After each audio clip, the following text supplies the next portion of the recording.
don't get credit for going to church. You don't get credit for saying I accepted Jesus when I was 10 years old. You accepted me when you were 10. You're now 70. Let's discuss 60 years of time that I gave you, of talents that I gave you, of treasures that I gave you to advance his kingdom for the benefit of others to his glory. Yeah, you get heaven because you're saved, but you get rewarded because you're a servant. Jesus says that a nobleman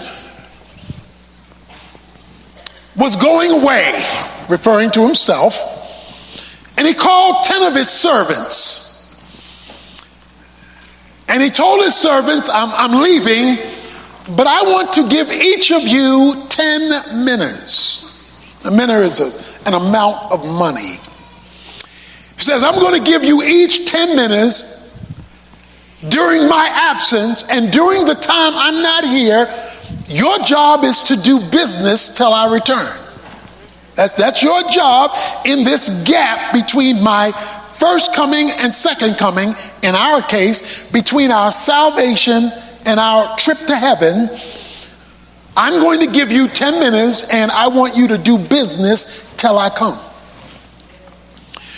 So during this time when you are waiting for me to return, I don't want you to be passive. I don't want you to be aimless. I want you to get some business done until I come. And so he calls the servants, and it says he gave each of them 10 minas.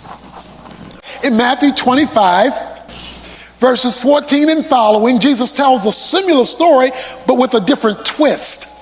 Because in Matthew 25, when he tells the story, everybody got something different. They didn't get the same amount as in this story. So let me explain. He leaves each of them 10 minas, and he uses the money to talk about something bigger than money. He uses minas, but he's talking about something bigger. He's talking about life. All of us have 3 of the same things. Everybody here has 3 of the very same things. What we don't have is what he talks about in Matthew 25, the same amount of the same things. We all have the same things, but we don't have it to the same degree.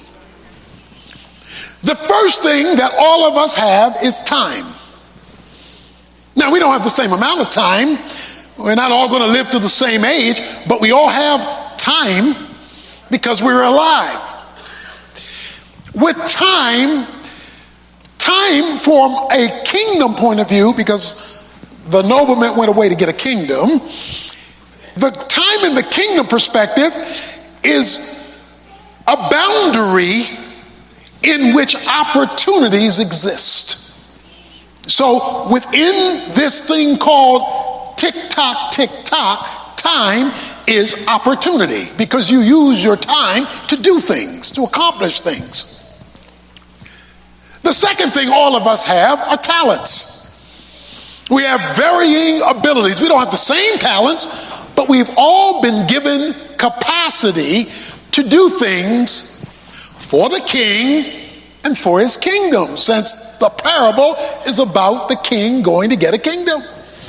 We don't all have the same abilities. We don't all do the same thing, but we all have some capacity to serve the king and the kingdom. The third thing that all of us have are varying degrees of treasures, resources. Everybody doesn't make the same thing. Everybody doesn't have the same amount, but we all have some level of resource. So you all have time. We all have talents. We all have varying amounts of treasures, but we're not all equally valuable to the kingdom when it comes to doing business till he comes. We're valuable as people, but he's not talking about our value as people. All 10 were servants. All 10 belonged to the nobleman. All 10 belonged to the master. And he says, do business till I come. See, a lot of us are asking God to do business that he's waiting on us to get done.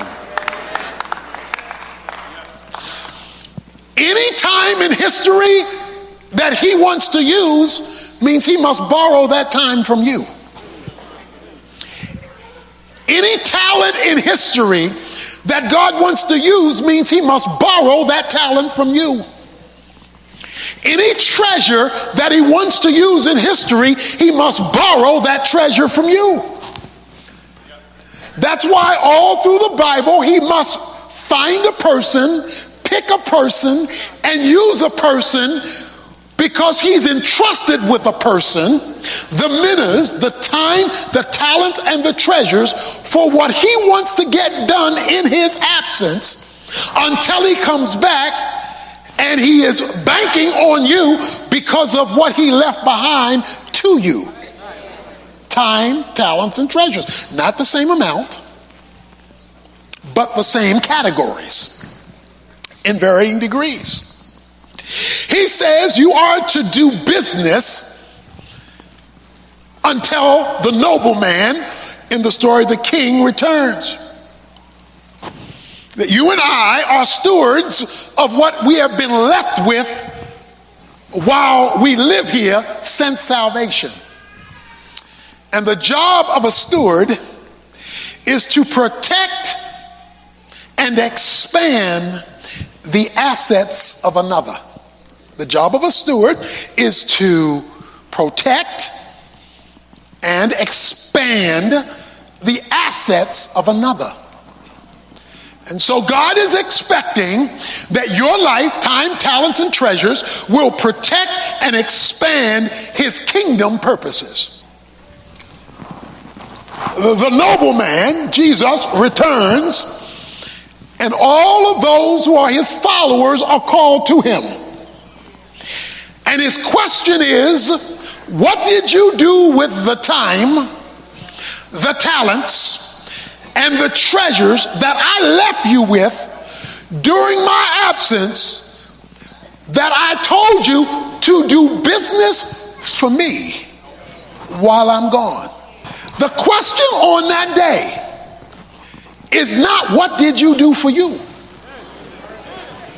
The question on that day is what did you do, as you'll see in a moment, with what was mine on loan to you. While the king is gone, he has left everyone in this room who has accepted Jesus Christ a remaining amount of time, spiritually endowed talent, and a certain amount of resources, but all the same category. And he says, do business. And then he returned and he wanted to know, what kind of business did you do? This is called in 1 Corinthians 3, the judgment seat of Christ, when he will evaluate what kind of business did you do for me and the advancement of my kingdom that benefited others, for which I got the glory. The first appeared, saying, Master, your mina has made 10 minas more. And he said to him, well done, good slave, because you have been faithful in a very little thing, you are going to be an authority over 10 cities. Ooh. When the master, the king, came back, he called the first guy. He said, now I gave you 10 minas, show me what you got. He says, Master, you gave me 10 and I made 10 more. In other words, Master, there's 100% return. I'm not just giving you back what you gave. I'm doubling what you gave me. Now here's 10 more. I expanded what you gave me. The response of the master was accolades. Well done, my good and faithful servant. I am going to put you over 10 cities.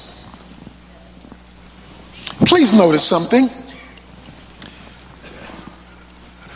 The reward was consistent with the expansion. Heaven is participating in God's rule and being given responsibilities commensurate with your investment of your life during this interim period. We're told next that the second guy comes. And the second guy says, Master, I got 5. The master says, you are over 5 cities. Notice what he didn't say. Well done.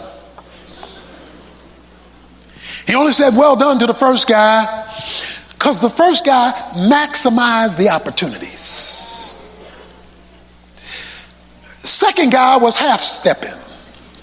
He doesn't get a well done. In other words, he could have done more, but he didn't. He was 50% there. And so he did not get accolades. It's like a person at work who goes over and above and the person at work who just does the basics. But he does get recognition in terms of a reward. He gets 5 cities, note, that is commensurate with his action. And so he comes and he holds account these 2. But then we're introduced to homeboy number 3. Another came saying, Master. Oh, now he talking right. I mean, he talking right. He's talking like a committed follower. He says masters. Like folk in church hollering out Jesus. You sound good. Master. His terminology was accurate. Here is your minna. Here's what you left me, which I kept put away in a handkerchief because I was scared. He says, I was afraid because you are an exacting man. You take what you did not lay down and you reap what you did not sow. In other words, you're hard to please. I was just concerned about not losing it.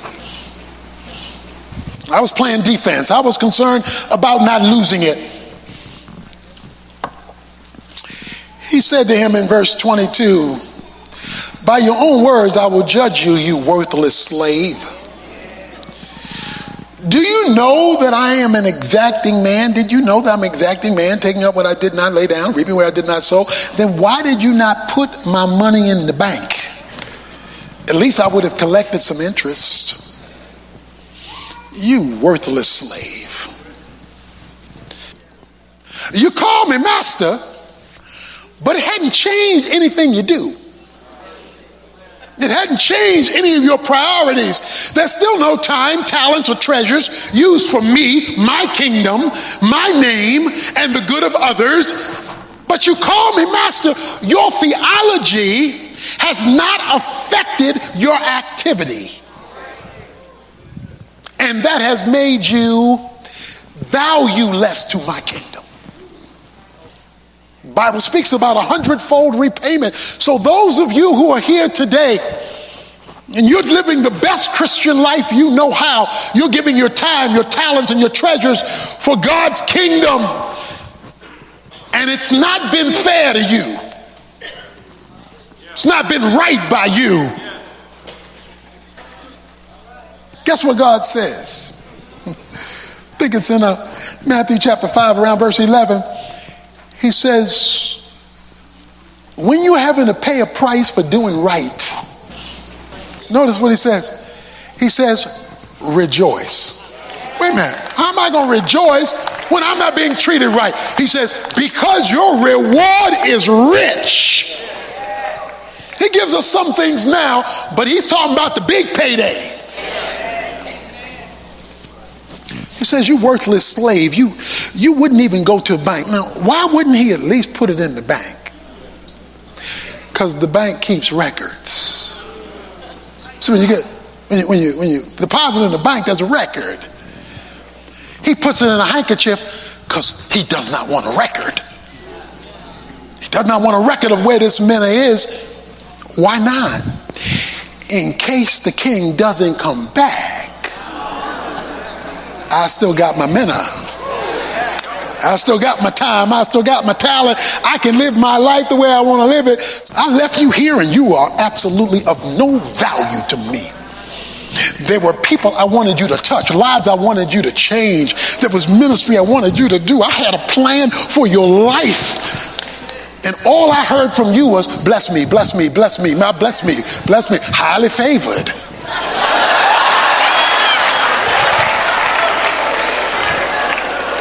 Blessed and highly favored. Says, you worthless slave.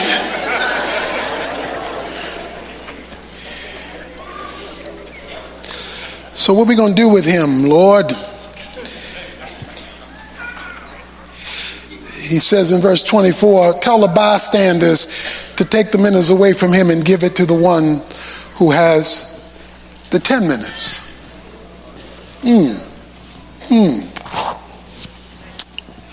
Tell the bystanders. So this is everybody watching your conversation with Jesus. This is all the other Christian friends that you knew who looking at your evaluation and your accountability and watching Jesus call you worthless. And then take his minutes and give it. Let's give a bonus to the one who did 10. We're going to give them a bonus. See, because there are a few people here who not only going to get the 10 minutes, they're going to get the bonus. And the bonus will be God taken from you and given to them so that you wind up in heaven with less. You don't even wind up with what you started with, because it's going to take that manna that you use for nothing and hand it to somebody who went all out for the kingdom and for eternity.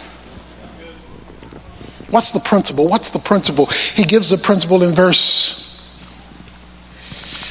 The people say, but master, the guy already has 10.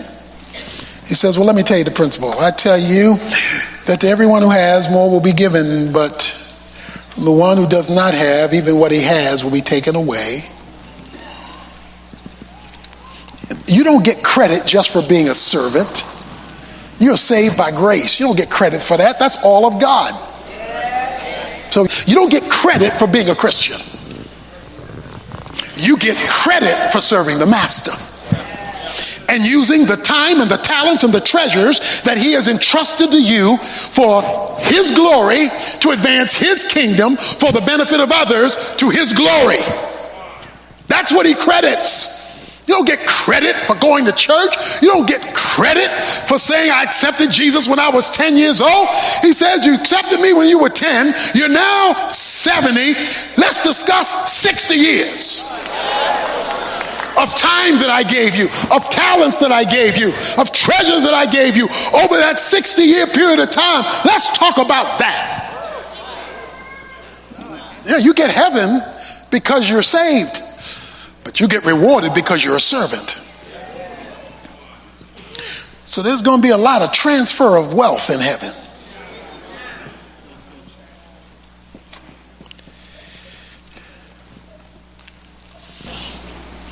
See, this story guy didn't take the king seriously. They didn't live in light of his return. He didn't live in light of his return. God wants every day that you get up, I get up, and we all fall short in this, me too, but as a pattern, he wants when we get up in the morning to live in light of his return. That because it could be today, the question that you and I have to ask when we get up in the morning is simply this: God, what eternal difference do you want me to make today? Some days they'll be minuscule, other days they'll be huge, but it's being available. Lord, if you want to borrow some of your time, you loan me. If you want to borrow some of your talents, you loan me. If you want to borrow some of your treasure, you loaned me. Then I am available today, not just to ask you to bless me. I'm available today for you to work through me to be a blessing to others and to build my account for glory.